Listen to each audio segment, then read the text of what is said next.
Good evening, members. Can I first please start to commence the meeting with some housekeeping matters. As normal, we always refer to housekeeping when we're live streaming, and obviously this meeting will also be recorded for archive purposes. Can I please ask all members that should you wish to speak, could you please raise your hand by using the raise your hand function in Teams? If, however, the raise your hand function is not working, obviously, if you're on screen, you can raise your hand on screen. Otherwise, obviously, you can use the chat facility, but we're limiting the use of the chat facility because the members of the public don't see what's in the chat. So if all comments could be made in the meeting, that would be great. Thank you. Could I also ask that everyone, all members who are on screen, if they want to be on screen, they don't have to be, but if they want to be, can you please mute your mic until you're called by the chairman to speak, please? And as far as office is concerned, we tend to stay off camera until we are called by the chairman to speak. Thank you very much. Chair, Thank you very much. Chair, can I just ask Karen to Rob Crowley's trying to get in, he can't for some reason, he's being blocked. Could you have a look into it, please?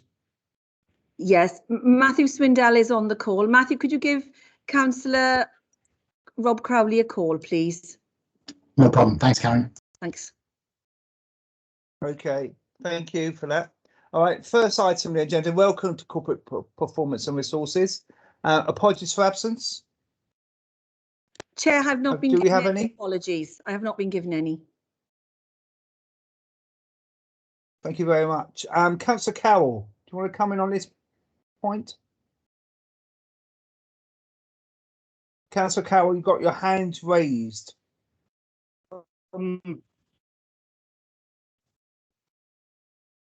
Yes, Councillor Carroll?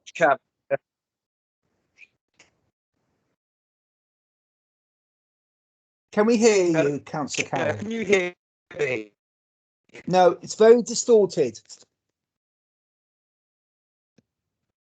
We cannot hear you, Councillor Carroll. I'm going to put something in the chat. Chair, I'm going to have to leave. Will do. Okay, you're going to put something in. I think you kind of said apologies. Is that you have to leave a bit early?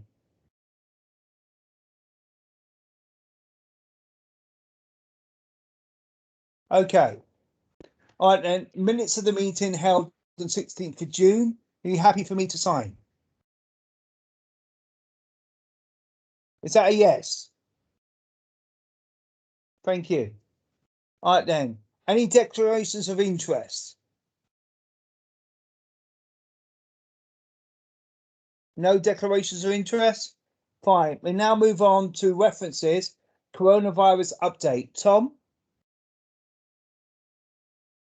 Good evening, Chair. Thank you very much. This is a reference to your committee from Cabinet on a coronavirus update that was received recently by the Cabinet. Cabinet have referred the report to your committee specifically with regards to the Council's approach to managing the impact of the pandemic.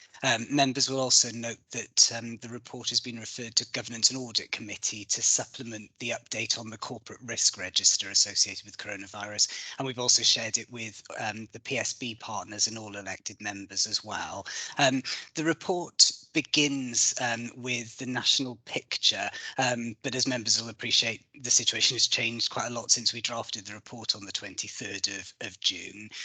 So to give you the comparable figures that have been published by Public Health Wales today, these are the rolling 7-day average figures, sorry, the rolling 7-day figures, which are reported as at today, but they cover the period up to the 10th of July. There have been 167 new cases within the Vale of Glamorgan, which means there's a 125 per 100,000 case rate, with 6.3% of tests undertaken coming back with a positive result. The Wales position is 1,743 cases in the last 7 days as reported, which is a case rate of 150.4 per 100,000, with 5.2% of tests being undertaken reporting a positive result. The report also provided with Cabinet with the latest position with regards to coronavirus regulations and restrictions as at the 23rd of July, but obviously the First Minister made a series of announcements yesterday. They will see Wales moving fully into alert level 1 from the 17th of July. That can be briefly summarised in terms of enabling up to 6 people to meet in indoor spaces, whether that's private homes, holiday accommodation, etc. Organised indoor events can also take place for up to 1,000 people seated and 200 standing. Ice rinks can reopen, and the limits on the number of people who can meet in outdoor public places or events will be removed from the 17th of July. There's also a series of greater flexibility for outdoor premises around physical distancing, and groups of up to 30 children can visit residential activity centres as well. So that's alert level 1. From the 7th of August, alert level 0 would take effect. That would mean that there'd be no limits on the number of people who can meet indoors. Face coverings would still be required in most public places and on public transport in Wales, but it would remove the need to wear masks in hospitality venues. There'd be no law on social distancing, but venues would have to undertake their own risk assessments, and that means that nightclubs could resume trading as at that time. The report also provides members with the latest mass vaccination from the Vale. As at today's data, the total number of vaccines that have been delivered are 653,263.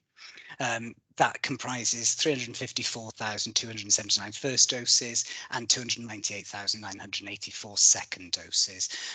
Just before the meeting, Chair, I put links to the data into the chat function so that members can access more detailed information about both case rates and the vaccination programme if you'd like to do so.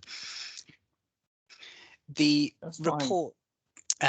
So the report then goes on to describe the arrangements that have been put in place by the council. So the current arrangements in terms of a range of council services such as schools, libraries, and social care, for example. It also provides an update to elected members in terms of the way in which the council has been managing the pandemic internally via the strategic leadership team plus the leader and the deputy leader on a fortnightly basis. Gives some information about the regional arrangements, both in terms of the local resilience forum and also the incident management team arrangement. That arrangement is put in place as a partnership between the 2 local authorities, the University Health Board, the police and Public Health Wales, and that reports to a strategic leadership group of the chair of the health board and the 2 leaders of the local authorities. And it also gives an update in terms of our contribution to the Test, Trace, Protect service, which will become increasingly important again as we see restrictions easing.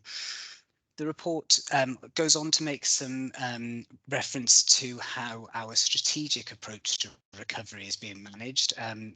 Committee will remember we presented the recovery strategy at the end of last summer. That's now been subsumed into the annual delivery plan, and regular reports are presented to elected members as part of the quarterly performance monitoring regime that's been put in place. Finally, on the strategic side, members will remember that a community impact assessment has been undertaken and has been refreshed. That brings together lots of data research at both a local, regional and a national level, and some international data where it's available as well. And we've continue to update the corporate risk register associated with coronavirus, and I'll be taking the Q4 position of that, plus a supplementary update to Governance and Audit Committee next week. In terms of our focus going forward, members will remember that we've talked recently about the new reshaping programme in order to give us that medium-term transformational programme, and there's lots that the pandemic has revealed that is reflected in that programme, specifically around our work with communities, looking at issues of food insecurity, health inequalities, also things like the council's way of working, and consideration is being given now to the future operating model for the organisation in terms of how we support a more hybrid way of working. And that's informed by staff wellbeing surveys. We undertook a survey initially in the summer of last year that's recently been rerun, and a summary of the findings is presented as an appendix to this report as well. The report finally, in terms of implications, provides a very brief summary in terms of the financial implications. I know that they're reflected in the monitoring reports that are being produced, and the end of year information as well that Caris will be presenting later. And then just finally to note that the strategic leadership team have a regular report from the head of legal and democratic services just outlining what the specific changes are to legislation and guidance, so that we can reflect those in our service design and delivery, and also in any risks that we need to be managing as a team. So that's a very brief summary of where we're currently at in what seems to be a very quick changing period again. Thank you very much, Tom. Open to members. Has members got any questions? I don't have any. Yes, Councillor Johnson. Thank you, Chair. Thank you, Tom, for the that sort of whistle-stop tour of the situation. As you say, it's changing rapidly, and it's very interesting. So obviously, a few weeks ago, the numbers in the Vale were very low, but as across Wales, they've shot up quite dramatically the last few weeks. Obviously, schools are now coming to an end. Do we have? I've got, I think, two questions really. One is, do we have any more local information on the age groups who are being affected by this current spike, and whether there is whether there has been a sort of a break in the relationship between between sort of vaccination seriousness, etc., and whether this is mostly affecting younger people. The other is that obviously with the changing regulations from Welsh government, which slightly fly in the face of. Okay, that's good. Thank you for your help on that. Slightly fly in the face of the increase in numbers. I'm just wondering, sort of where we are in terms of supporting businesses with making risk assessments, supporting organisations with doing that. Who does that responsibility really fall onto? Is that something that's part of SRS? Is that something that generally is left up to businesses themselves to get on with? Because obviously there's a very quickly changing scenario out there at the moment. Thanks. Do you want to answer that, Tom? Yeah, certainly. I'm just looking, Councillor Johnson, at the Public Health Wales Tableau data in terms of the age distribution of cases, and the All Wales picture confirms that there is a higher prevalence of cases within younger age groups, so specifically those age groups that would correlate with a lower number of second doses having been offered due to the timing of the rollout of the vaccination programme. And I can certainly, what I'll do is I'll extract some of that information and I can email that to committee members, because we are definitely seeing that there is that correlation, albeit that in conversations with colleagues from the University Health Board, we are still seeing people being admitted to hospital who may have had 2 doses of the vaccine. So it certainly, from a public health perspective, is really important that some of the other measures, hands, face, space, still continue to be followed where it's appropriate to do so. In terms of business advice, you're right, Councillor Johnson, that shared regulatory services do provide some of that support, in addition to some of the general information that is published for businesses on the Welsh Government website as well, in terms of the risk assessment processes that they need to follow. Okay, thank you for that. Anyone else want to say anything? Well, in that case, I'm going to say a couple of things then. Thank you very much for that report, Tom. That's very informative. And as Councillor Johnson rightly said, it's very much a whistle-stop tour. And as you rightly said, the situation is fast changing at the moment. We've had big increases in cases today in Wales, which is concerning. Because I think one of the issues that I've got, obviously, and lots of people have got, is, we don't necessarily know how long you are protected from You know, even if you've got the vaccine, how long will that stay with you, and what will happen over time? Now, there's various rumours going around that over 50s will get a booster from September. I just wondered if you know any plans, Tom, about that, and where it's going to be administered, and what happens to people under 50 who have got underlying health issues. Will they also get a booster as well? And the other thing I was going to ask you is, what about 16 to 17, 18-year-olds? Will they receive a vaccine?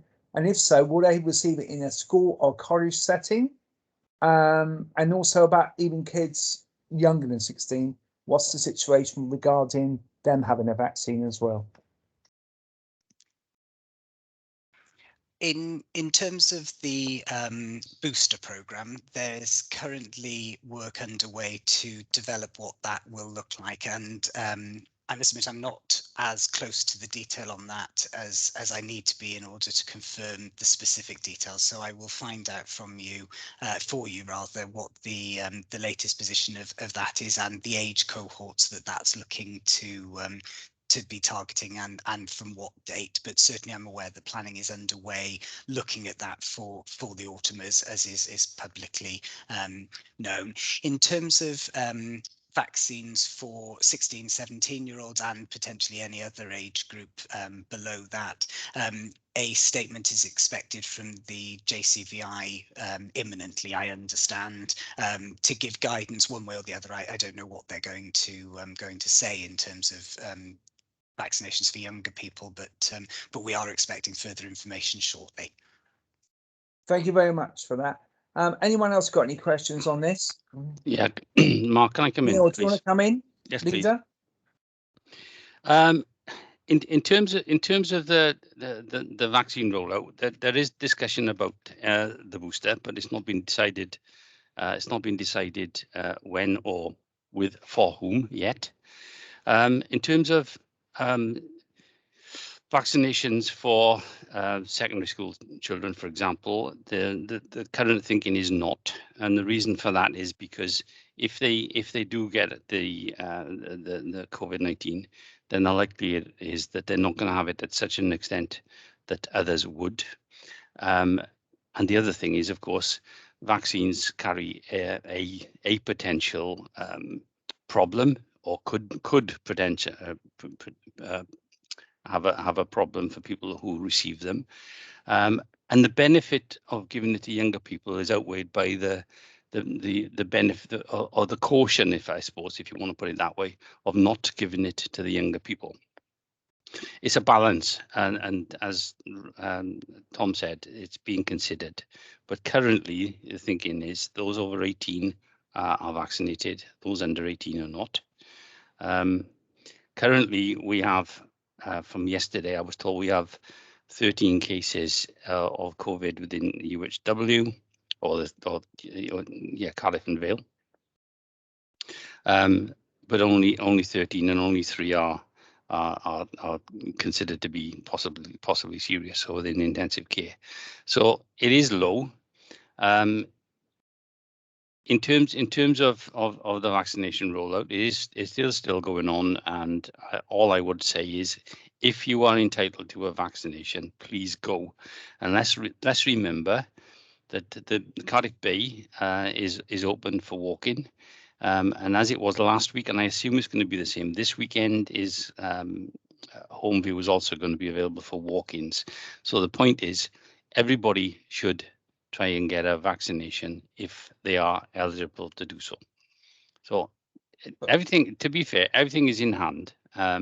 Everything is working quite well, but there is still a cohort that will not have the vaccination, and all we're trying to do is to encourage those to have it too. Thank you very much, Neil. I think I've got no other person indicated, so happy to move on.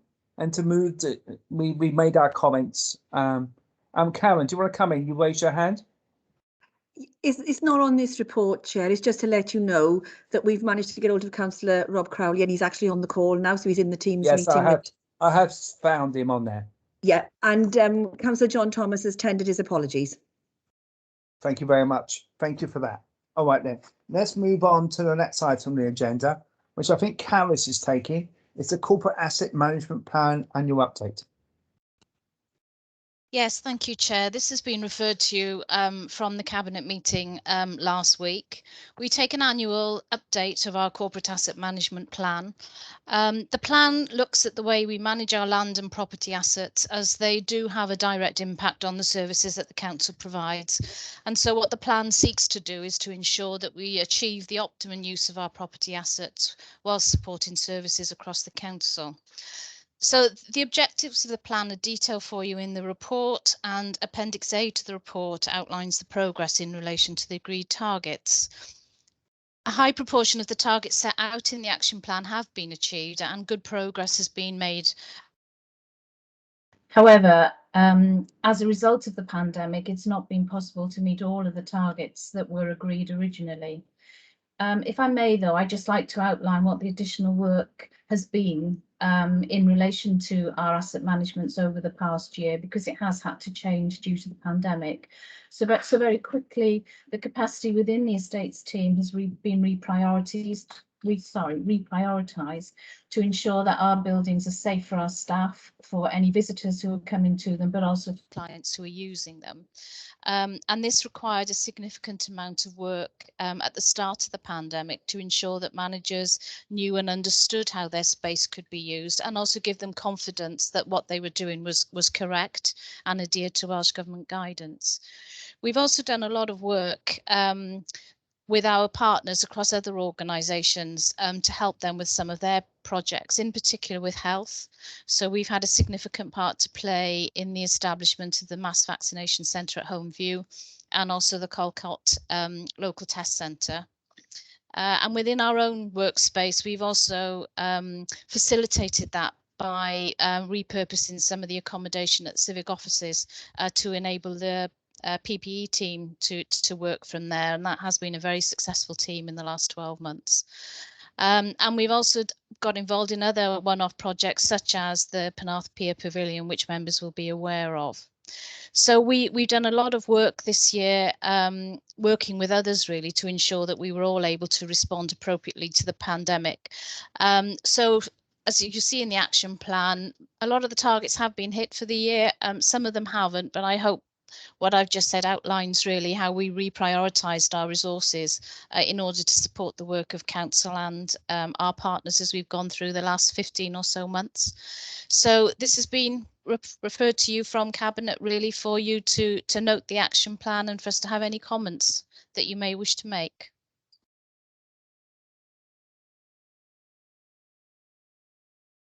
Thank you very much, Carys, for that report. Open to any member?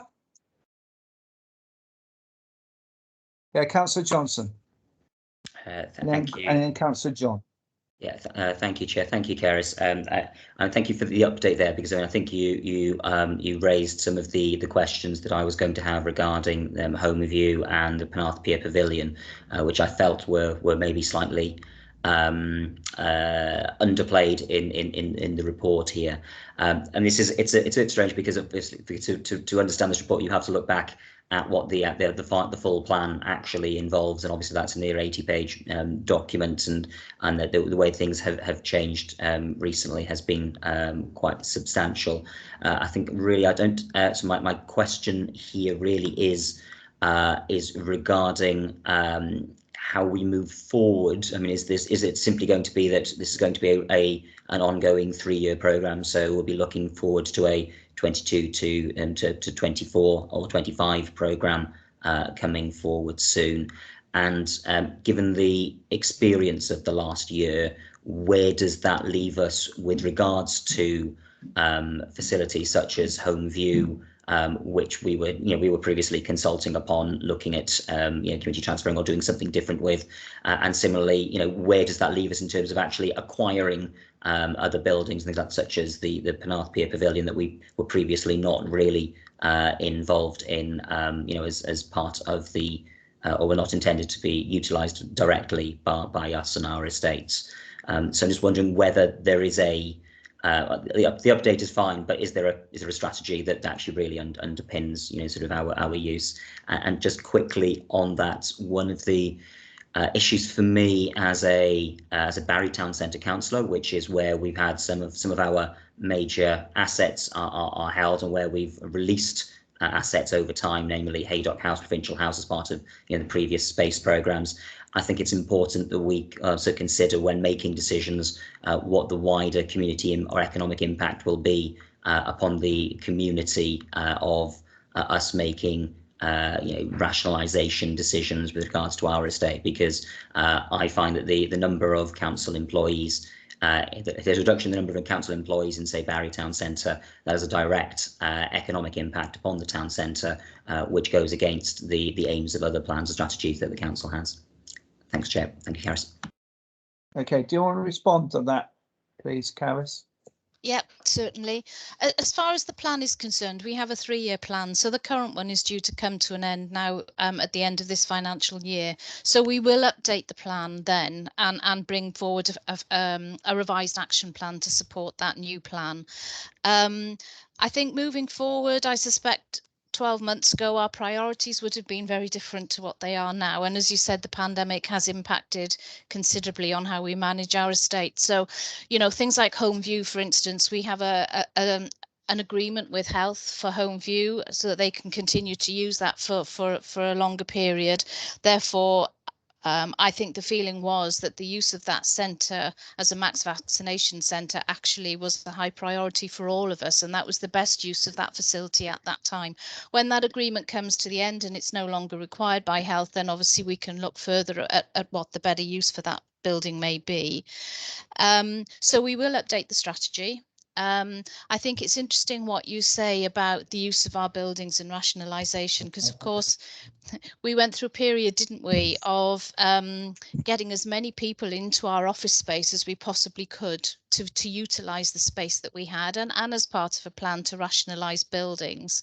Of course, with the social distancing in place at the moment, we can't get all of those staff into those properties. So I don't think we're in a position to plan that rationalisation until we know the longer term impact of our staff going to continue to work from home? Are we going to go back to work in the way that we did, or is it going to be more of a hybrid approach to it? And that obviously has a significant impact on our assets requirements going forward. I think we've reported to this committee, that the staff survey has said that staff would like, if we could, a hybrid approach to work. So again, that impacts, doesn't it, on the assets that we need. So I think the rewrite of the strategy will be far more fundamental than possibly we thought it would have been 15 months ago, because there are so many different things now impacting on the properties and how we use them. Does that answer your question? Yeah, good. Thank you very much. All right, Councillor John next. Thank you, Mr. Chairman. I just wanted to mention the two assets handed over in Lantford Major, the Youth Centre and Wivick. It's worked out very well, actually, with GVS. It took a long time taking off, but now we're seeing light at the end of the tunnel. Certainly at the old Youth Centre, which is now known as CF61, that has been the vaccination centre for the surgeries at Lantford, and that has worked out exceptionally well. I must say that the building has been renovated and has been put to good use.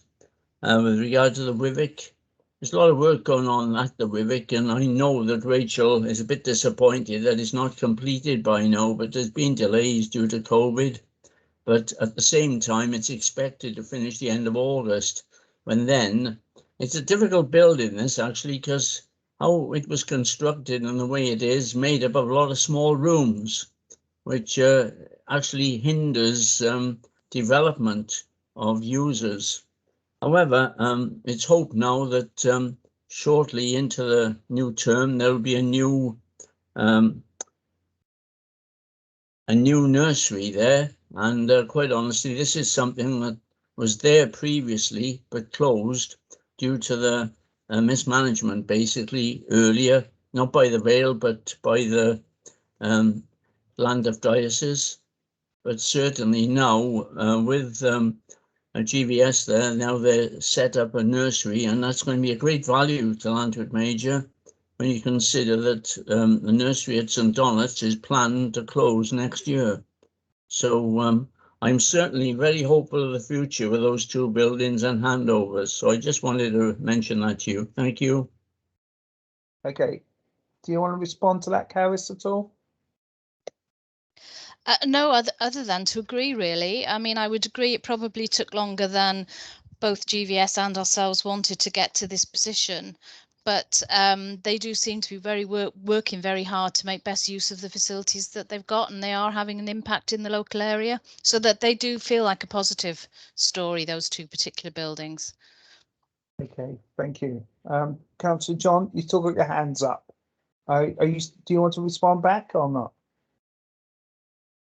Councillor John, you're muted. I'm in trouble getting rid of it, Chairman, actually. That's okay, no problem. Okay. Oh, it's gone. Okay, There we are. okay, fine. The next is Councillor Driscoll, and then followed up by Ruba. Hi, Caris. I note with interest that the Nels Point former toilet block is now finally been leased out. Couple of questions. One, why did it take so long? And in that period, the builders actually deteriorated quite considerably, and I just wondered if that's going to be reflected in the rent, and hopefully not, because obviously one of the council's fault at least took so long. Well, I'm assuming it wasn't. Also, I mean, it's great that it's now gone, and maybe they'll start developing it and remove the blight on the front. Otherwise, you know. So that's all I need to make a couple of comments with you. Thank you. Did you want me to respond? I would say, do you want me to respond? Yes, you're right. The lease has been agreed on that building, and I understand that we're now in the process, or rather the people who've taken it over in the process of applying for planning permission for the changes to be made. I think it has taken longer than possibly it had been hoped when the whole process was started, but I think that's another scheme that's been impacted by COVID. It's going to be a hospitality site, isn't it? And that sector obviously has been very badly hit in the last 15 months. But I understand things are moving, and they are now looking at going for planning permission. So it is now moving in the right direction. Thank you. Can I just come back in there? I'll take your point about COVID, but yeah, sure. if you look at in comparison the good sheds. They were started from scratch and they're fully operational. 40 apartments have been built in the same time as, well, people have been watching that building deteriorate. So, you know, anyway, at least it's done now. It's the main thing. Okay. All right, Ruba. Thank you, Chair. So really, I have a comment and a plea, I think, about the Kimin. So, you know, the pavilion, I think, is demonstrating that, you know, I think that we've taken some control over that, and is, you know, it seems to be sort of buzzing again and you know, moving forward. My concern about the Kimin is that I know that this last round of bids were nobody was successful, or nobody was seen to meet you know, the priorities that we had for the Kimin. So really my concern is I don't, you know, the Kimin is, you know, it's at the Esplanade, it's, you know, it's a sort of a high point for Penarth, if you like, and I don't really want to see it sort of deteriorating. So I suppose my plea is that we actually kind of look into you know, doing some, I suppose, quick and dirty is a phrase, sort of renovation of the building, not renovation, but sort of to make it sort of a usable building. You know, there are people, you know, I know there's a yoga class at the moment doing, you know, yoga outside on the grounds, and you know, and it is a community place and a space, and I do want to see, I don't want to be waiting another year for you know, nothing happening there, going through another winter. So there really is a plea that we as a council really look at that, because I think it could be really something, you know, for young people. It could be you know, we know that young people use it for different things now, but it could be, you know, the space could be something for young people, for example. And really, Caris, I recently went to the Grange Pavilion. I don't know if you're familiar with it. They haven't really had a launch because actually it was completed during just before the first lockdown. But really, as a building, and it's a completely different footprint to the Kimming. It's much bigger.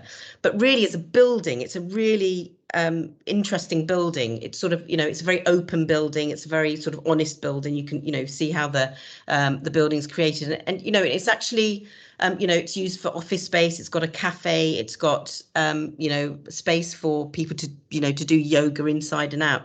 And I think, they took a number of years to get to that position, but they did a sort of quick renovation at the beginning so that the space could be used while they were raising money to make something, more solid. And I suppose, sort of looking to that as as a sort of a model, if you like, I think that's the sort of thing I and I think lots of the people in the community would like to see in the Kimming. So what I don't want is for it to be left fallow and nothing happen there. So do you think there's any chance, I suppose I'm getting to the question now, is there any chance of of us investing something in in the short to medium term?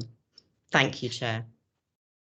I'm happy to comment on that, Chair. I mean, you mentioned Penarth Pier Pavilion, and obviously we got involved in that very quickly earlier on this year, and I think we're already seeing the benefit of that building coming back to life a bit, really, and so it would be our intention to try and do the same thing with the Kimming. So we already have a project team to reassure you that it's not just sitting there. We have a project team in place, and they're looking at the options for the use of the space there. And that's been given a very high priority by the officers concerned, and also very keen to have a lot of community engagement with regards to what the community may want and how they could use that space. So it certainly is high on the agenda at the moment, and the working group is looking at those options now. Certainly wouldn't be an intention to leave it fallow. And I guess the intentions will shape what it is we need to do with that building. But it is certainly a high priority. Does that reassure you? Yes, I mean it does. I suppose as I'm a ward councillor, and I suppose I haven't been. No one's talked to me about it. I have written to Rob about it, and asked for a meeting. So it would be good if Neil and I as ward councillors were also involved in that, because obviously we listen to the community that we're in, as well. So I would like to be part of any discussions that going forward in that, Caris. I know I'm because you're here, I'm saying that to you, but no, I can certainly take that forward, though. I can certainly take that back. Thank you. Thank you. Open to any other member? Okay, well, I'm going to ask a couple of questions. South Lodge. I was just wondering what's happening with Fablas have taken over the lease, when they're due to open. That's my first question. And my second question is in relation to the Pier Pavilion. I've been there quite a few times, and I think we're making some really good progress. I understand we're now opening it for weddings now, which is great. But obviously it's a great asset that we have. And are we looking to, obviously assuming that things go to level 0 in August, are we looking for a program of events at the Pier Pavilion in the autumn? In relation to Fablas and an opening date, I know that they're doing the work that they wanted to do on that building. I don't have a date to hand, but I'm certainly happy to go away and talk to estates to see whether or not they're aware of that. In relation to the Pier Pavilion, I do know that you're right. They're starting to have weddings and taking place this weekend, which is good news. We did advertise for a manager to work at the pavilion, because I think it's key that somebody coordinates what's going on there and is able to use the space as flexibly as possible. So they did successfully appoint a candidate at the end of last week to that post. And I understand it's somebody who's quite experienced in this area, so they're obviously bringing some new ideas with them. They've obviously not started yet, but I understand they'll start very soon. And then in relation to an events programme, there is a team looking at what could be done there. Obviously, we still need to be mindful of restrictions that are currently in place, but there is a team looking at what events could be held there and how we might be able to support them. Does that help? That helps me. Thank you very much for that. Okay. Okay, I don't think I've got anyone else who wants to indicate. So happy to move that report and to note it, and also to pass on those comments, and obviously the answers and the questions will be in the minutes. So moving on now to closure of accounts, and I guess it's going to be you, Caris. You're muted, Caris. You're still muted. Sorry. Okay, I'm back online now. Yeah, this one is me, Chair. So this is the, as you said, this is financial year, so 2021. They were the accounts. So this position was considered by Cabinet last week and is obviously referred to this committee now. The figures that you see in the report, I have to stress, they are provisional. We've now drafted the statement of accounts, and they are now with Audit Wales for audit purposes. And those of you who are on the Governance and Audit Committee will know that they're on the agenda for next week's meeting, as is our normal thing. So they could still be subject to change, but the final audit should be completed and reported to Council. The current timeline is end of September. So we hope that they go through audit and we hit that timeline. So what the report does for you is it contains details really in relation to the revenue and the capital budgets for last year, and also an update with regards to the reserves that the council is now holding. Obviously, we can't look at last year's budget without mentioning the pandemic and the impact that COVID has had, because I appreciate it's had a significant impact on services that the council are running, but also it's also had a significant impact on our financial position. The revenue position and the capital position were challenging as a result of COVID for different reasons. And this was reported through to Cabinet and to yourselves throughout the year, really, via the monitoring reports. So just briefly on the COVID situation and the support that we had financially in relation to that. So since March 2020, the Welsh Government has provided financial support to cover additional expenditure that the council has incurred, and that's come into us via the Local Authority Emergency Hardship Grant. And for the period March 2020 to March 2021, the council will receive over £15 million of monies to support us, and you'll see that detailed in the report at table 2.2.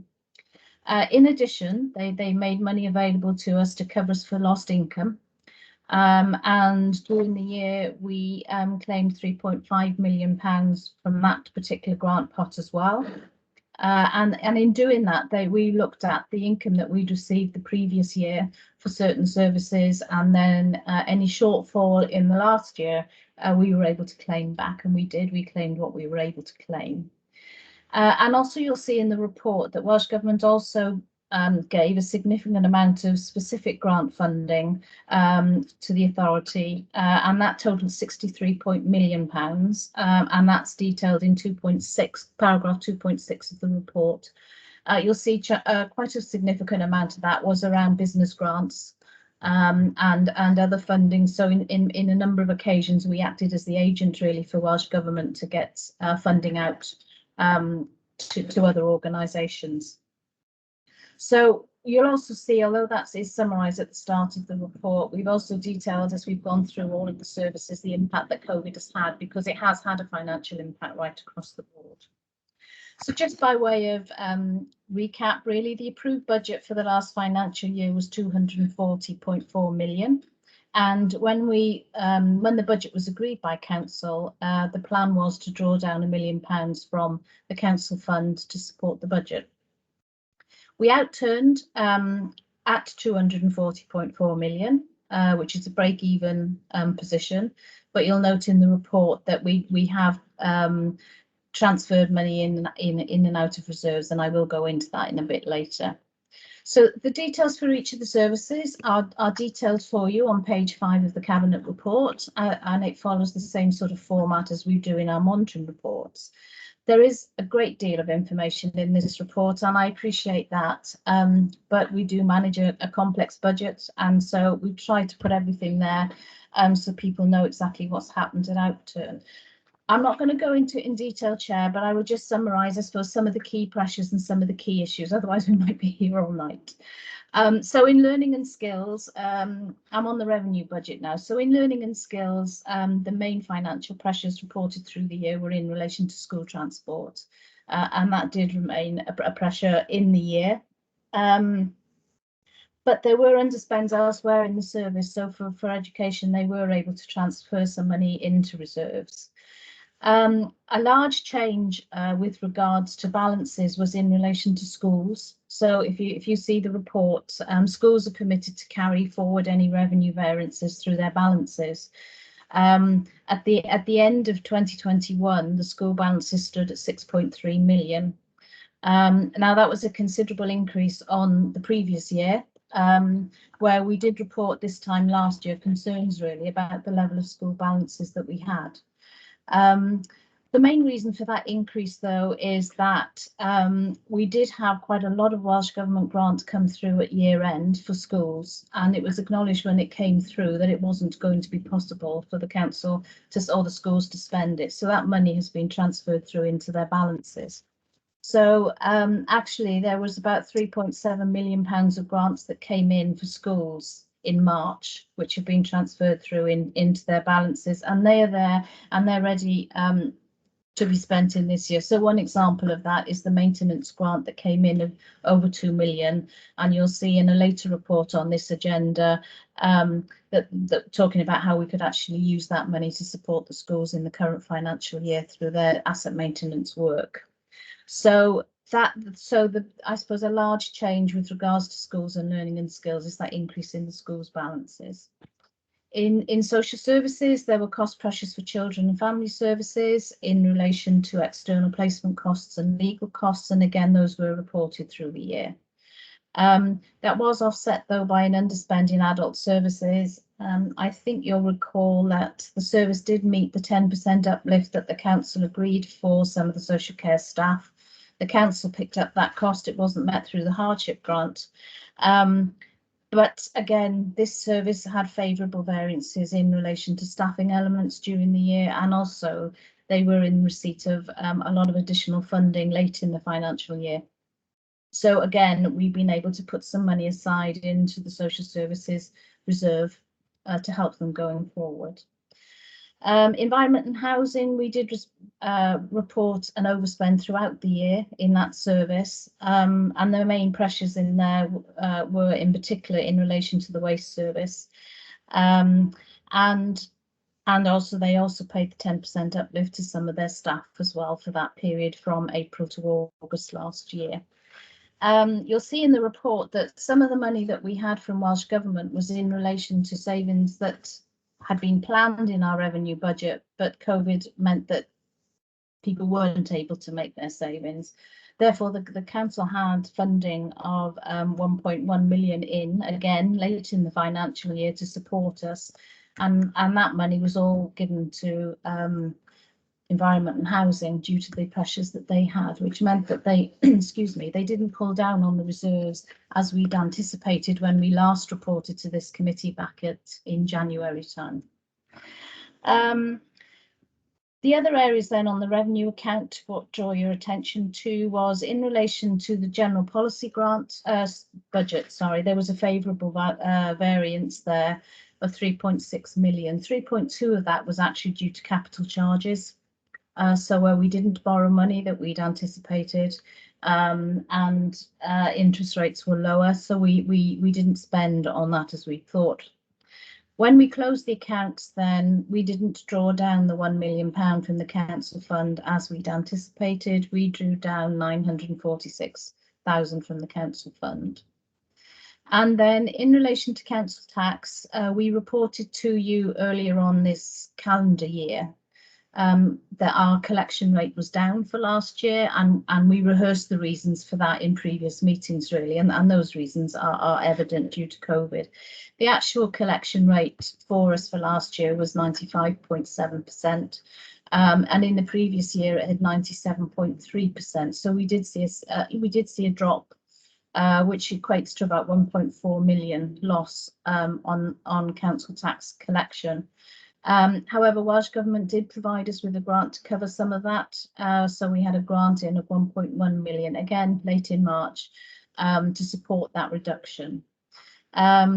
We have increased our provision for bad debts for going forward in relation to council tax collection. It's too early to be able to say what the longer term economic impact for individual households is going to be with result of COVID. And as people now start coming off furlough, whether or not that will impact on our collection rate in the current year, we don't know. So we have increased our provision for bad debt to try and cover that eventuality in the current year. Excuse me.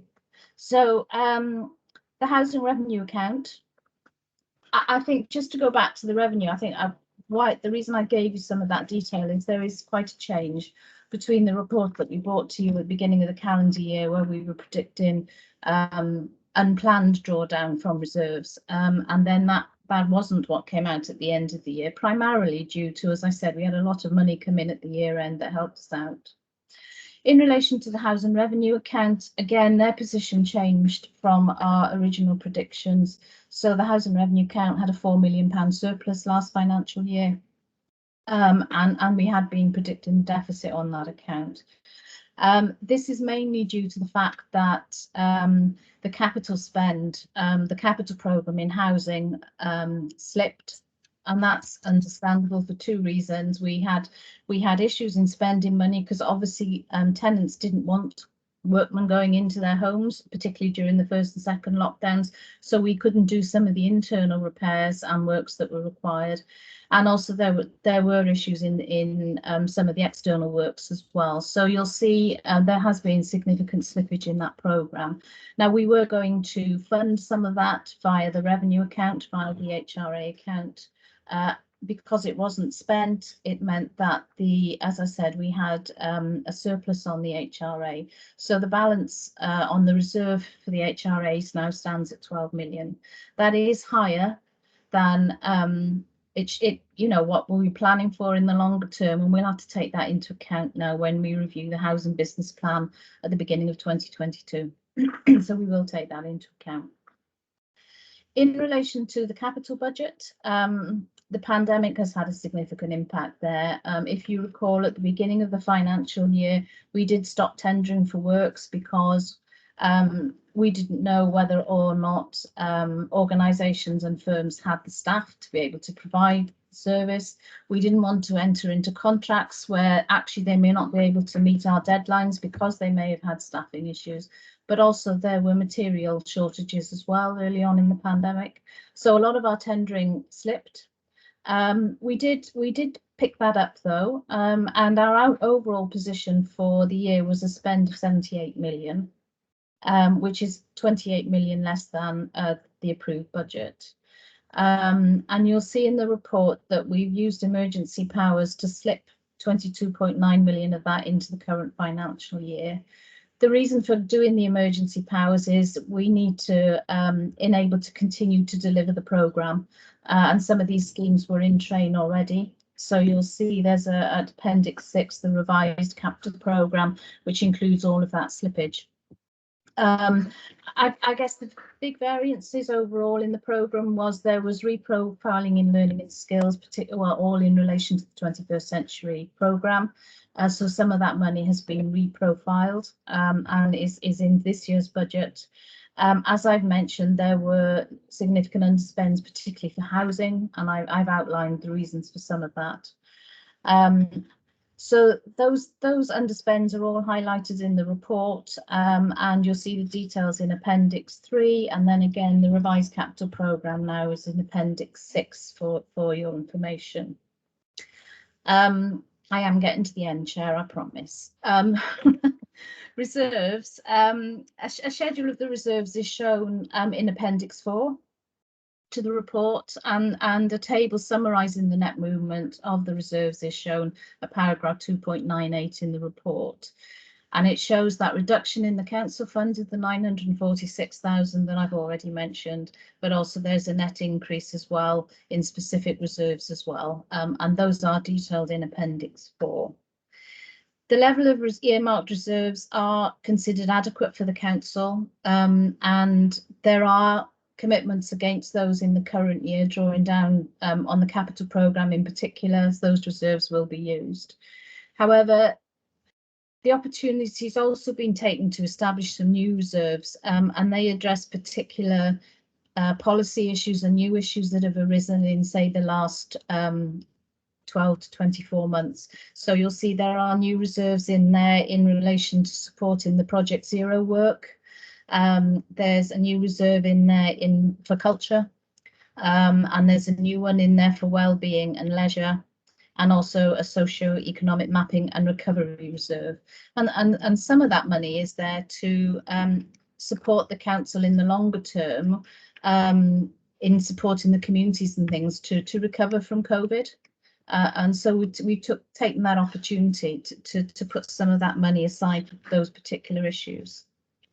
In setting the budget for last year, council had agreed a savings target of 247,000, just to say those were fully met, and again those are detailed in the appendix to the report. So sorry, Chair, I've gone on a bit long on that, but that's the outturn figures for our revenue and capital for 2021, and it's referred really to yourselves for comment. I'm happy to take questions. Thank you very much for that excellent digest, Caris. And again, I wouldn't describe it as a whistle-stop tour, because I think it's you did a very thorough analysis considering the volume of that report. So open to members now. Councillor Johnson and Councillor, I think I got Councillor John first, then Councillor Johnson. Thank you, Chairman. I would just like to thank Caris for a superb report once again, of all the detail to the last penny. I think that you know, this is a superb effort, and in difficult times. What I just like to confirm that when we set the budget back early March, that the position changed hugely by the end of March. So therefore the picture changed after setting our budget. That is why we've got probably extra money in our account that we expected to have. Because there's lots of reports circulating in the press of what we have done to the taxpayers. And I think it's totally unfair considering the amount of work that this council has done over a very difficult COVID period. Nobody was going to see really what was going to happen over the last year. And there's bound to be more money in your account if you can't do work that you expected to do. And particularly with the housing account. And they couldn't do work and repairs that they expected to do. So quite simply, I think you are owed an apology by those people that put the reports in the press, because I think it's uncalled for at this particular time. If there was a serious issue of maladministration, yes, I could understand it, but this is an excellent report, Caris, and you must be congratulated. Thank you. Thank you. Okay. Councillor Johnson.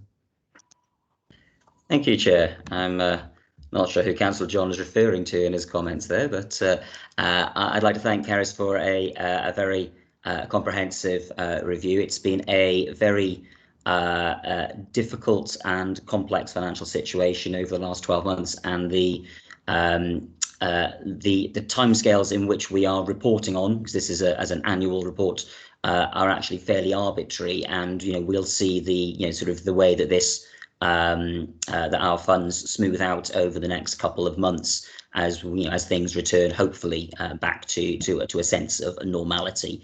Obviously, there were areas as were highlighted throughout the year that we've just had, where there was less income coming in than we were anticipating, areas where we were spending more income than anticipated, and areas where we were not spending as much income as anticipated, because this is obviously in a situation in which we've never found ourselves before, and hopefully we'll never will again either. And there's a couple of points I want to make that in the context of Councillor John's previous comments, one of which is that, as Audit Wales have pointed out, we do have the highest percentage of usable reserves of any local authority in Wales, which is a point that I've made in its broader sense on a fairly regular basis in the last decade.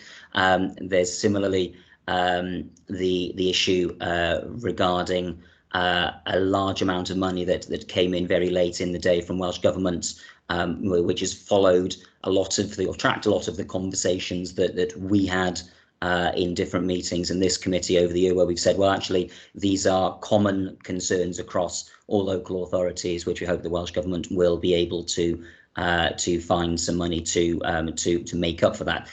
The drop in income, or reduction in income from council tax collection being so one of those highlights, because that was an issue that was has been raised in this committee over a period of time in the last year. So I want to restrict myself, though, to a couple of quick comments. Firstly, Welsh Government have made up the loss reduction in income from council tax for this year. I'm just checking whether there are any strings attached to that, how that affects our collection of council tax from this year, our arrears as we go forward, how that is planned to operate. I'm making the assumption, because of slippages and natural developments, that most of the bumps in income will even themselves out over a period of time. But I do want to have I really want to just drill down. I mean, it's a point I've made to Caris in these meetings and to full council about the difference in the projected end of year figures and reserves that come to us when we're setting council tax, and those figures that we receive as the year follows on, which are usually higher to quite a substantial amount, and a lot higher this year for various reasons. But one thing I just want to get a handle on is the housing revenue account figures. Part of the pushback on the points I make about, well, this is a substantially different amount to what we were being told in February, March, comes as a result of the housing revenue account. In the meetings in February and March, we were anticipating a £7 million usage deficit in that figure, so that was going from just under 8 million to just under 1 million. In fact, it's gone up by a little over 4 million to 12 million. Obviously, that's a very big turnaround. It's being presented to us as well. Of course, we couldn't spend that money. Of course, we didn't spend money on housing because obviously we couldn't during the pandemic. In that case, why wasn't it made clear within those figures that came to us in February and March that £7 million overspend, planned overspend, wasn't going to happen? Because obviously that's quite a substantial chunk of difference. So understanding why that wasn't made clear in February, March, and what can be done to better assure us that that if there's going to be changes, then we can see where those are coming from, rather than a £7 million deficit, like I say, in February's figures, which turns around to an to a £4 million improvement when it comes to the end of year close down. So I just like to understand that better. Thanks, Chair. Thank you. Do you want to come back to those points, Caris, now, please?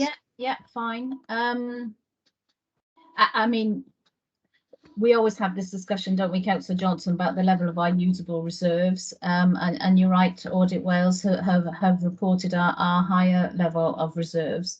I mean, you'll know they've taken a long time to build up, and actually they've given us some flexibility in the financial year that's just gone around buffering some of the issues to do with COVID. We were able to fund things like the 10% uplift for staff. We spent more on our ICT infrastructure than we got back by way of grant from Welsh Government, which has enabled, people to work successfully from home, has enabled committee meetings to take place. So we have been able to do that. I think the other thing I would say is that the hardship fund and the money that we're going to receive in relation to lost income is only guaranteed now until the end of September this year. That there are noises that some of it may continue, and we know that they will actually continue to fund social care through the hardship grant for the remainder of this financial year. What that will look like, it's unlikely to be on the same basis as it is now, but there will be funding there to support social care going forward. But the rest of it, we have no guarantee beyond the end of September. Now, there will be long-term financial impacts as a result of COVID. So things like, you know, as I mentioned when I presented the report, the council tax collection rate was significantly down last year. We would hope that it will start to pick up this year, and we did see a little bit of a pickup at the end of the last financial year. But again, as I've mentioned, as people now come off furlough and other issues, we may find that we're going to have longer term financial consequences, and there is no indication that Welsh Government is going to pick that kind of loss up in the new financial year. So our reserves at least give us that little bit of a buffer if we need them. Yeah, council tax, you mentioned the money that we'd had in relation to that. That came in late in the year. It was very welcome. We had just over £1 million in. There are no strings attached as such. So if we are able to collect that money in the current financial year, there's no clawback. So the money has come in. We will obviously try to collect that money, but we're also very conscious of individuals' personal circumstances, and that will be taken into account with regards to the process that we take for those individuals. But we've already started to try and collect some of that lost income. So there is no clawback on that. It came in as a one-off last year, and if we manage to collect some of that income, then that's just, it stays with us. I think that's what you were driving at on that issue, was it? Yeah.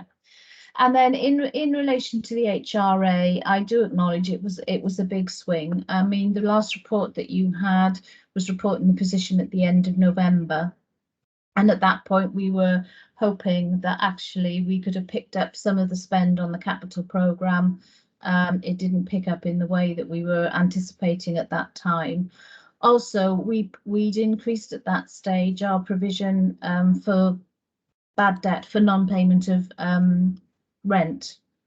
And although there are arrears then, and they are higher now within the HRA than they have been, they weren't as high as we'd allowed for, which again is part of the swing that we had during the year. I think the important thing going forward is how we deal with that now as we look at the business plan for next year when we revise that, and also we look at the rent setting for next year as well. Is that okay?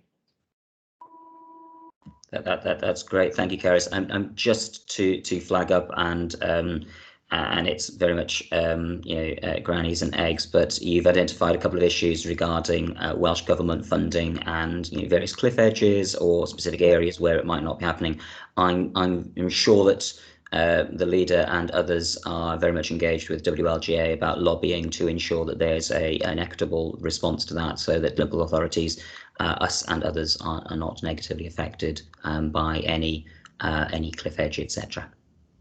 And I don't know if that requires any further comment from this as a committee or recommendation to be picked up, but I'll just conditionally that comment there if not.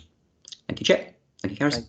Certainly, I suppose just to add to that, at an officer level, we are working very closely with the WLGA and Welsh Government with regards to these grants and what the service impacts are if these grants stop. And we are now actually doing some work across Wales on mapping out the pressures that are still sitting in people's budgets as a result of COVID. And I am sure that the same thing is also happening at a political level as well. So, yeah. Thank you for those comments, Councillor Johnson. I do find them very informative. But I would also say that hindsight is a wonderful thing. We just really didn't know from last year what the financial situation would be now. And we're very fortunate in the position we are now. Things could have been a lot worse. And I'm proud that this council has raised that money, because yes, we needed to. We need to build in resilience. We need to do that for the demographic time bomb that we have, you know. And although we've got maybe have funds for health and social care, that won't go on infinitum. We know that you know, we've got an aging population, and that means that more people will be in care, either at home or even in residential places. All of that will be a cost. And not only that, of course, we've still got to educate children for the future. As you know, an awful lot of children have been provided with technology and able to learn in this new world that we live in. That will continue, whatever happens, because technology is here to stay. And I think it's important that we're aware of that. Obviously, the future is still uncertain. You know, lots of issues still going on. And I think you're quite right, Councillor Johnson, in saying that, you know, this is not necessarily going to go away, in the sense that, you know, things will be needed for the future, especially in relation to going forward in terms of hybrid working possibly as well. Also, you know, long-term people's health issues with long-term COVID. And that's a big unknown, and that could have an impact upon lots of people's lifestyles going forward. So I think we're right to be cautious in terms of what we do here. And also a lot of expenditure will occur, but perhaps in a different time frame. And I think that's also something that we also need to consider. And certainly, you know, I'm glad we got some decent reserves. And nevertheless, you know, those reserves, as I remember a certain ex-councillor said to me a long time ago, you know what, reserves, you can only spend them once. Once they've gone, they've gone. And I've always learned that. And I think it's important that we all learn that lesson. But can I thank you for that excellent report, Caris? And can I thank the team? I know it's not just you working on this. Can I thank the whole team for producing an excellent report? And please pass on our comments, not just mine, but I know that many of us feel the same. In fact, all of us, I'm sure we do, on corporate resources, on the amount of work that they've done. Okay, and also the clarity of these reports as well. I think they're very clear and fairly easy to read as well. So thank you very much. And please send my regards to the team. I'll pass that on. Thank you, Chair. Thank you. All right, then. I'm happy for us to move on then to the next item, with its revenue monitoring for the period. My apologies, Chair. This is me as well. So we're now moving into the current financial year. So this is the revenue monitoring for the period up to the end of May. And it takes into account the ongoing impact of the pandemic on our finances as we're moving forward. Although things are starting to relax a bit, I think the predictions are it's still going to have a significant financial impact on our budget during the current financial year. As I said, actually, on the previous agenda item, Welsh Government has confirmed that funding is available to cover some of these additional pressures up until the end of September. But what will happen after that is still to be announced. So we don't know how long that funding will continue to be available. We are claiming, though, as we can in the hardship grant, so we continue to claim monthly in arrears for our expenditure, and in April and May the council has claimed around 1.5 million, and that's shown in table 2.2 of the report. Actually, since that report was written, I can confirm we put another claim in now for June. I think it's gone in today, actually, of about another 1.5 million of increased expenditure that we've had as a result of COVID. We haven't had any feedback yet in relation to Welsh Government on those claims, but that's the level of support that we've asked for to date. We do have financial support to the end of September in relation to lost income, and we actually claim that on a quarterly basis. So the first quarter's claim is due to go in now by the end of July, and we're currently compiling that. It is very early in the financial year, so to predict how things are going to happen, and then when you overlay onto that the issues to do with the pandemic, it's quite difficult to predict going forward. In paragraph 2.8 of the report, we look at the possible projections, and at the current time, Based on the information we have available, it looks like social services and environment and housing may have to draw down on their reserves to address overspends. The details for these are shown in the report by every service, and obviously we will continue to monitor this very closely. As part of the budget setting process for the current financial year, we set an efficiency target of £500,000, and just to let members know that services are currently working on the schemes to achieve that level of savings, and we will put further details in the next report to committee with regard to what we anticipate that they will be. Obviously the report details the position now, and as and when things change and we get further clarification from Welsh Government with regards to any ongoing financial support or otherwise, we will include that in our next report. So we've referred this, well, Cabinet has referred this to yourselves for consideration. Happy to take any questions, Chair. Thank you very much for that, Caris. Open to any member. Has anyone member got any comments? I have no indications. I think it's very early on to say how things are, but I know that you will keep a watching brief on this. I'm sure we all will. But thank you for that. We now move on to capital now. Okay, thank you, Chair. So this is the capital monitoring report for the same period. So this is up until the end of May. And it does take into account the slippage that we brought forward from 2021, which I outlined in the previous report, and it details the current position with regards to the programme. There's a lot of detail in the report. I suppose the things just to draw your attention to is, as I said, it does now include the £22.9 million slippage that we've brought forward, and those schemes are also detailed in Appendix 1, so you can see clearly which ones they are. When the capital programme was originally approved, there was a 36.7 million housing improvement programme. That the way in which that is proposed to be spent this year is actually detailed for you at paragraph 2.16. We've had some additional money in to help us in relation to the resource recovery facility for the waste service, and that's detailed in there. We've also had some £2.9 million worth of transport grants that have come in, and those are also detailed in there for you. We've also had, which we did think that we would get when we set the budget, but it hadn't actually been confirmed, that we've had some Welsh Government funding for highway refurbishment as well. That's come in the form of a grant for the current financial year. And the other change in there is that we're reprofiling the spend on the Band B schemes within the 21st Century Schools programme, and the current anticipated profile is now shown in that report.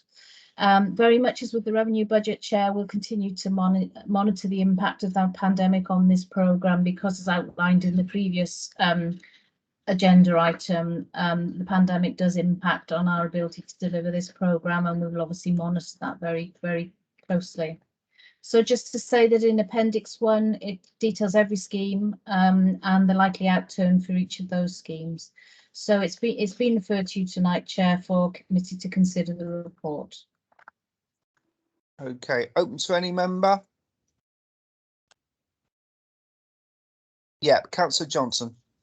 Thanks, Chair. Thanks, Caris. Just wanted a quick unpacking of paragraphs 2.36 and 2.37, which is on page 15 of the report. They're relating to the WLGA food poverty grant. I'm just trying to clarify what that means in terms of being a capital grant rather than revenue grant, and also the goods shed repayment to Welsh Government, just because this has been mentioned in the past in various meetings, usually in relationship to targeted regeneration investment programs. So I'm just trying to understand where this sits more generally. I don't know if Caris has the information, or if it's better to be given a more detailed response at a later point. Thanks, Chair. Caris. Help you on the goods shed. I mean, when we the development of that particular area of Barry was a joint initiative between ourselves and Welsh Government.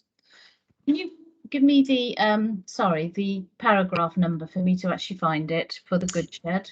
It's paragraph 2.37. Yeah. And the food poverty grant was the previous paragraph point. Yeah, both on page 15 of the report, Caris. Okay.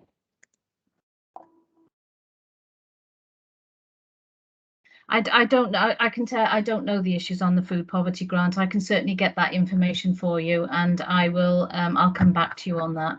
In relation to, sorry, I was in the wrong report. So in relation to the goods shed, yeah, as I said, it's a joke. This was this has been a long-standing agreement between ourselves and Welsh Government for the funding of the development down there. And so if anything changes, either way, or there is money to be, if we receive any money in relation to land down there, it's split between us and Welsh Government on an agreed percentage split, which was agreed at the time that the joint initiative was brought into being. So this is about that we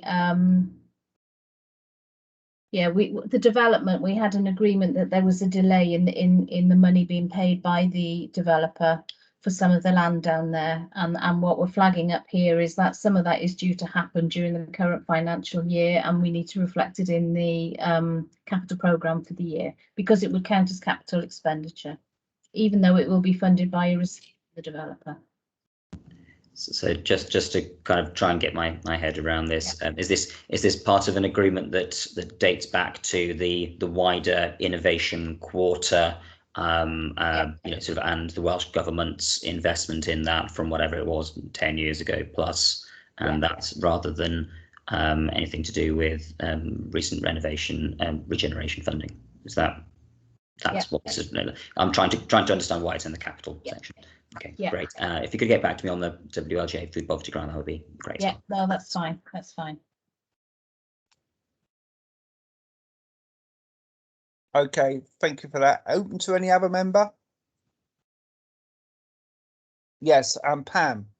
Yeah, just wanted to ask one question under Appendix 1 about the repairs to the Barry Town Hall.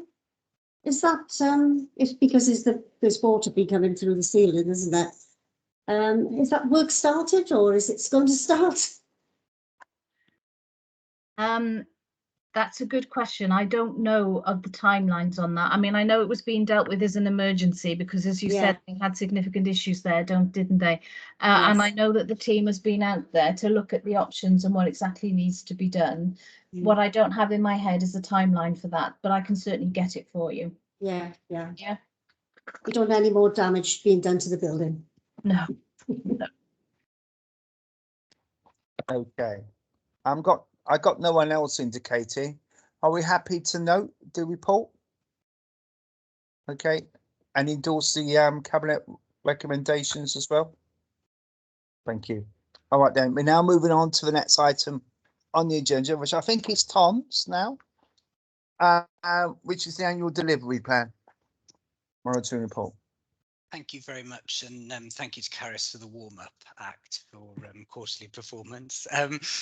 This is the Q4 performance report for the corporate plan and the annual delivery plan. Members will note that in previous years, some feedback has come from the scrutiny committees about the timeliness of the information provided, because we publish the Part 2 annual report in the autumn, but we're bringing this report as an end of year one before the recess, so that all scrutiny committees and cabinet have got at least the indicative position at the end of the year against the annual delivery plan. We will be bringing the full annual delivery report in the autumn, though, to your committee chair and to the other scrutiny committees and then to cabinet. As always with these reports, you've got a series of appendices. Appendix A, and I don't know whether you want me to run you through this and project it, or if you want me to summarise, Chair, what would work better for you? I'm muted. I think just to summarise be a good idea. Okay, no problem at all. So Appendix A, which is a summary report for this particular committee. This quarter, we've included some links right at the very beginning of the report so that members can access more detailed information associated with corporate health aspects. So the risk register, sickness absence report, and also the regulatory report recommendations tracking is linked to from there. The end of year position for the corporate plan as a whole is an amber status across all of the wellbeing objectives. And then the report goes into some detail in terms of the specific remit of your committee, Chair, in terms of achievements that have been delivered within the quarter. The performance reporting in terms of actions and measures is provided as a performance snapshot. You'll be aware that there are 102 actions and 16 measures associated with your committee in this year's, or in last year's annual delivery plan. The vast majority of the measures are attributed a green status, and just over half of the actions are. Again, following feedback from your particular committee, asking for information associated with whether these are COVID impacted slippages or not. Again, you can provide, you're provided with Appendix B, which is an exceptions report, and that provides you with the details of anything that is slipped, whether it's a measure or an action, and indicates whether that's coronavirus related or not. And in the vast majority of instances, it's reported as being COVID related. The report then goes on to highlight against each of the wellbeing objectives some areas that further improvement or activity is required. These are reflected within this year's annual delivery plan, and we will obviously be providing you with updates during the course of the year and more information as part of that fuller annual report in the autumn. Finally, Chair, the report summarises some of the activity associated with coronavirus recovery. So here highlighting the infrastructure investment that Caris was talking about earlier in terms of ICT equipment, the support for the UHB in terms of asset provision for both testing and mass vaccination facilities. This report reflects on the period of time when we were getting ready for the Senedd and Police and Crime Commissioner elections. So again, the preparatory work that was done to make those COVID safe, as well as some of the other corporate issues associated with the development and consultation of the climate change response, and some of the engagement work which has recently been reported to the Learning and Culture Committee associated with Black and minority ethnic communities as well. So that's the report in summary detail. Obviously happy to take any questions, Chair.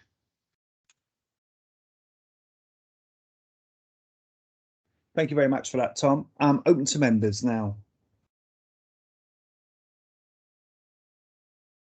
Okay, Councillor Johnson and then Councillor John. Councillor Johnson first. Okay, thank you, Chair. Thanks to Tom for the report. Obviously, again, it's a very detailed report and includes an awful lot of service areas, you know, sort of across the council. I think it's quite understandable that many of the areas where there have been slippages and reds are related to the pandemic and, you know, ability to respond to issues as a result of that. Where I just wanted to sort of just there's 2 points I want to pick up. One's related to that, which is where there are areas which are underperforming as a result of COVID. You know, sort of how a prioritization process takes place. So, for example, there's a red area for the number of child assessments, which you know is COVID related. That concerns me a lot more than the fact that we've not met our targets on library attendance for 2020-21, which I think is fairly obvious why, and you know, life carries on. So making sure that sort of thing is probably my sort of priority. The other is that there are a lot of areas, obviously, which don't have benchmarks and don't have you know, sort of maybe, you know, sort of data because it's annual or not been received yet. And I'm just wondering how you and the team are assessing those figures, because obviously we can't provide any comments on figures for which either don't exist or have not been benchmarked against either previous years or any other available data. So just be interested in some responses on that. Thanks, Chair. Tom. Thank you, Councillor Dodson.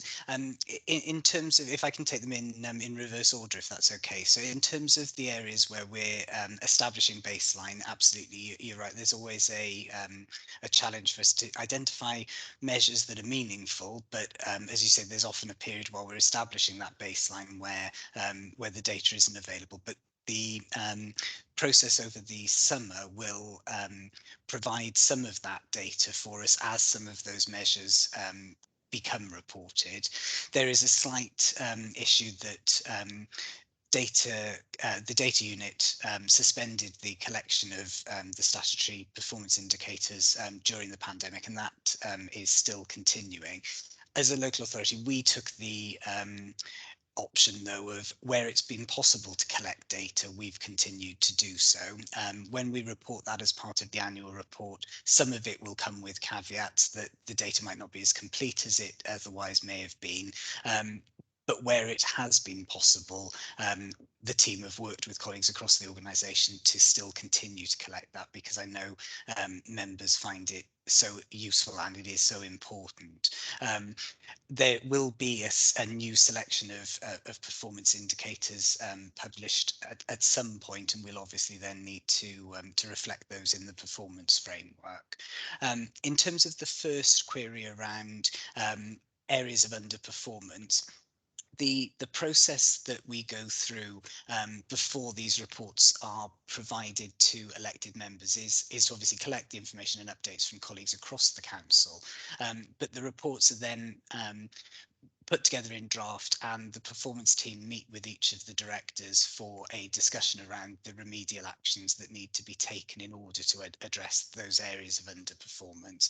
And the report then, once that's been updated, goes to the strategic leadership team. And again, we have a similar process of identifying and prioritising actions. So in terms of the example you gave, Councillor Johnson, around assessments within children and young people's services, what that's led to is the director putting a work stream in place within his transformation programme in reshaping social services, which is looking to address those particular issues and identifying resources to put behind that particular project. So that's the kind of internal mechanism that we would then look to see reflected in the action updates that we bring to you in future updates. Thanks for that. Just very quickly, you referred to, non-collection of data and information, and how's that going to affect this year's PAMs, the public accountability measures and things like that? Is that going to be valid and meaningful this year or for 2021, or is that actually going to be fairly partial and fragmented in how it's presented to us? My expectation is that it won't be as complete as it ordinarily would be, and there won't be the same level of comparability with other local authorities, because some have taken the decision to suspend the collection of that. Indeed, some took the decision to suspend the reporting of performance on a more regular basis as well. Whereas very early on, the discussion that we had with the leader and with SLT was that we ought to continue to collect as much data as possible, and obviously to continue to produce these kind of reports for our members. I'll get a better feel, Councillor Johnson, now over the next month or so as that data starts to either come through or not, and then we'll be looking to supplement it with more kind of qualitative analysis in that annual report, which will come to this committee and others just after the recess. Thank you. Okay, thank you for that. Councillor John? Yeah, I just wanted to thank Tom for an excellent report again. It's been a very, very difficult period, and it's really with the COVID situation, it's been very difficult. I just wanted to ask the one on page 17 of the service plan actions, HR/ADO2.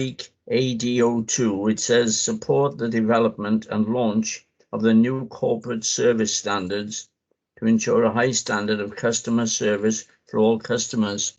It's 50% marked down here. How are we going to achieve this?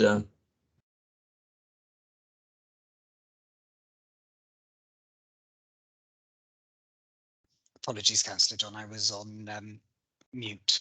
I'm just trying to find the specific update. I'm just scrolling down to page 17. The customer service standards are something that customer relations will be driving forward. We've commenced some work on that, but obviously this is going to be contributed to by a number of different council departments. We have begun some preparatory work on those standards as part of developing the specification for our new customer relationship management system, the system that the contact centre used to log inquiries from members of the public. So we've begun some preparatory work on that. What we will be progressing within this current financial year is a more corporate set of standards for dealing with members of the public and other customers, and that will apply then across the organisation. So it's a work in progress. Yeah, thank you, Tom. Just thank all your staff for the work they're doing on this. There's tremendous amount of work involved, and well done. Thank you. Thank you, Councillor John. And can I also echo that as well from the chair, because I do think, you know, the work of your team, Tom, is absolutely incredible. And I'm always very impressed with the level of detail that we get.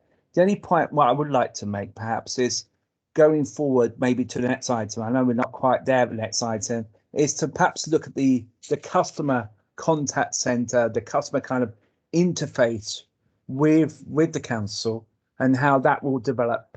I know you were saying that, you know, things are largely being on hold because of COVID, but I do think we need to move on. I mean, more of us are using technology. And I just wondered perhaps we can get an update from Tony Curtis's team in particular, especially after the summer, I was thinking, you know. I don't know what you think, Tom, but I'd be grateful for any comment on that.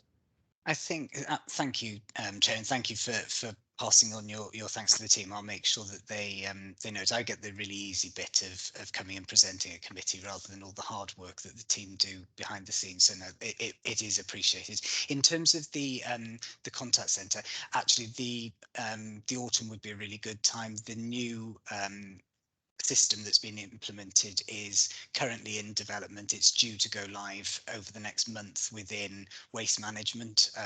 So that's a process of learning over the summer before we roll it out into other service areas. So perhaps with your permission, Chair, we could have a conversation with Tony about bringing a bit of a demonstration and an overview of what is planned for the next sort of 9 or 12 months in terms of the contact centre, both in terms of the website development for self-service, the work that we're doing around wellbeing matters with the health board as well as social services, general inquiry handling, and then how that links in with the general direction of travel for customer relations.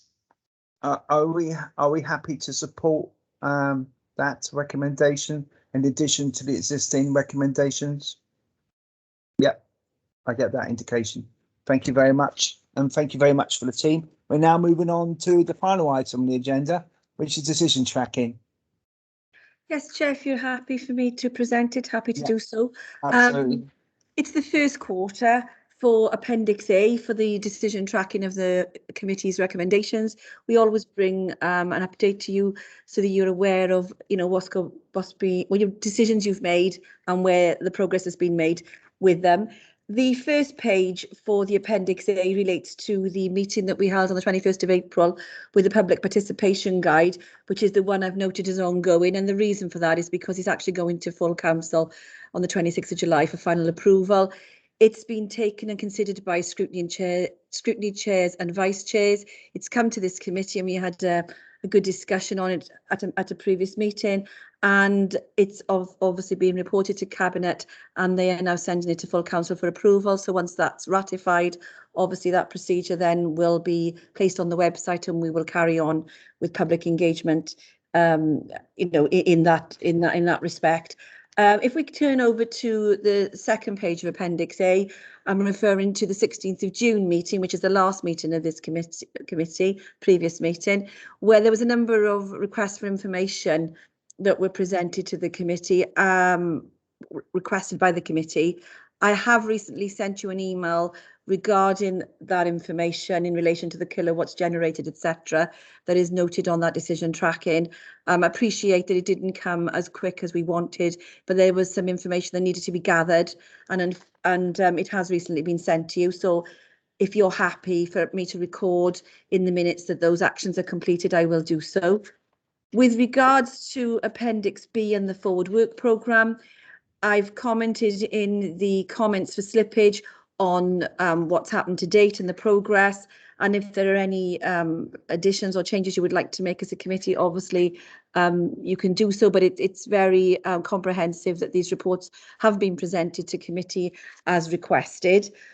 The latter part of the document obviously refers to forthcoming reports are going to be presented in due course, and that will be updated on the website following your decision tonight if it's approved, or if there are any changes. And I note you've already made a change as a result of the previous item regarding having a further report in the autumn from the contact centre. So that I'll obviously update that to include that.